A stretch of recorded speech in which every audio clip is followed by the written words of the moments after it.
নমস্কার বন্ধুরা, রন্ধনে বন্ধনে আপনাদের অনেক অনেক স্বাগত। আজকে দেখাবো মুসুর ডালের চিলার রেসিপি। অত্যন্ত হেলদি, এইটি একটি ব্রেকফাস্ট হিসেবে আপনারা খেতে পারেন।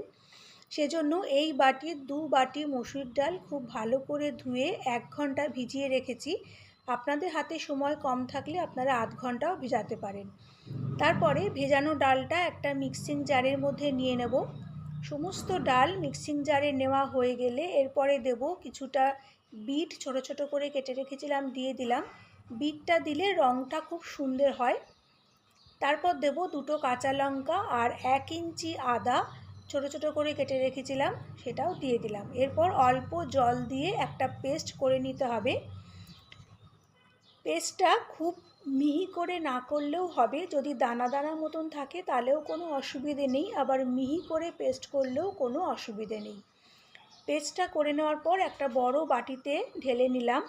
কিছুদিন আগে আমার এক বন্ধু হেলদি ব্রেকফাস্ট রেসিপি শেয়ার করতে বলেছিলেন। এর আগে আমি 2 দিন করেছিলাম। আজকের রেসিপিটা অত্যন্ত হেলদি, জাস্ট 2-3 ফোঁটা তেলেই রান্না হয়ে যায় এবং খেতেও অত্যন্ত সুস্বাদু।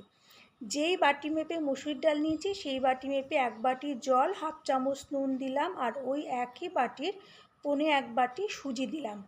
সুজি দেওয়াটা আমার দেখানো হয়নি, ক্যামেরাটা অফ ছিল। সমস্ত কিছু খুব ভালো করে মিশিয়ে নিয়ে তারপরে কড়াইতে 2 ফোঁটা তেল দিয়ে তেলটা কড়াইয়ের গায়ে ভালো করে মিশিয়ে নিয়ে ব্যাটার থেকে 1 হাতা কি 1.5 হাতা ব্যাটার কড়াইয়ের মধ্যে দিয়ে দিলাম। তারপরে হাতার পেছনটা দিয়ে খুব ভালো করে ব্যাটারটা কড়াইয়ের চারধারে একটু ছড়িয়ে দেব।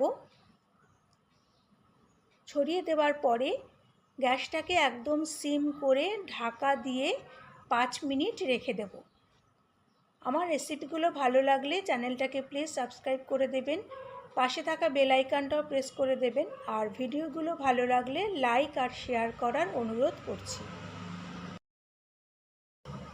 5 মিনিটের মধ্যে ওপরটা কিন্তু ভালো মতন ড্রাই হয়ে যাবে। দেখুন ঢাকাটা খুলে নিলাম, ওপরটা কেমন শুকিয়ে গেছে। এরপরে ওপর থেকে 2-3 ফোঁটা তেল একটু দিয়ে দেবো। আপনারা ইচ্ছে করলে এই তেলটা নাও দিতে পারেন। তেলটা দেওয়ার পরে খুন্তি দিয়ে আলতো হাতে চিলাটাকে উল্টে দিতে হবে। উল্টে দিয়ে ঢাকা দিয়ে আবার 3-4 মিনিট সিমে রেখে দিতে হবে। আপনারা চিলা বলুন বা মসুর ডালে উত্তপম বলুন, যেটা আপনাদের পছন্দ বলতে পারেন। 3-4 মিনিট পর ঢাকাটা খুলে নিলাম। দেখুন দুটো পিঠই কত সুন্দর হয়ে গেছে।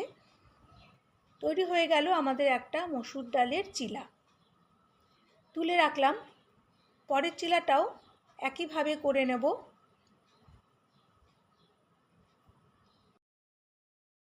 ব্যাটারটা কিন্তু এরকম দেখতে হবে। দেখুন আগে আমার ব্যাটারটা দেখানো হয়নি। 1.5 হাতা ব্যাটার কড়াইতে দিয়ে একটু আলতো হাতে ছড়িয়ে দিলাম। তারপরে ঢাকা দিয়ে গ্যাসটাকে একদম সিম করে 5 মিনিট রেখে দেব। 5 মিনিট পর ওপরটা যখন ড্রাই হয়ে যাবে তখন ওপর থেকে 2-3 ফোঁটা তেল দিলাম। আপনারা ইচ্ছে করলে তেলটা স্কিপও করতে পারেন। ঢাকা দিয়ে 3-4 মিনিট রেখে দিলাম। এইভাবে প্রত্যেকটা চিলা তৈরি করে নিতে হবে। আপনারা ইচ্ছে করলে এই ব্যাটারের মধ্যে ছোট ছোট করে কেটে সবজি দিতে পারেন, আবার পেঁয়াজ কুচি, ধনেপাতা কুচিও দিতে পারেন। যেভাবে আমরা উত্তপম করি সেভাবেও করতে পারেন, সেটাও খেতে ভালো লাগে। আমি আজকে একদম প্লেনভাবে করেছি। এই প্লেনভাবে করলেও কিন্তু টেস্ট খুবই ভালো হয়। সমস্ত চিলাগুলো করা হলে আমি একটা প্লেটে সার্ভ করে নেব। চিলাগুলোকে আমি নারকেলের চাটনির সঙ্গে সার্ভ করেছি। আপনারা ইচ্ছে করলে টমেটো সস বা রায়তা দিয়েও সার্ভ করতে পারেন, তাহলেও খেতে খুব ভালো হয়। দেখুন চিলাগুলো কতটা নরম হয়েছে। আমি একটা চিলা আপনাদের হাতে নিয়ে দেখিয়ে দিচ্ছি। হাতের মুঠোয় চিলাটা নিয়ে ভাঁজ করলেও কিন্তু এতটুকু ফাটবে না, ভাঙবে না, এতটাই নরম হয়েছে। এজন্য সুজিটা অল্প দেবেন, তাহলেই চিলাটা নরম হবে। আশা করি আমার আজকের রেসিপিটি আপনাদের ভালো লেগেছে। পরের দিন আবার একটা নতুন রেসিপি নিয়ে চলে আসব। ততক্ষণ আপনারা ভালো থাকবেন, সুস্থ থাকবেন। নমস্কার।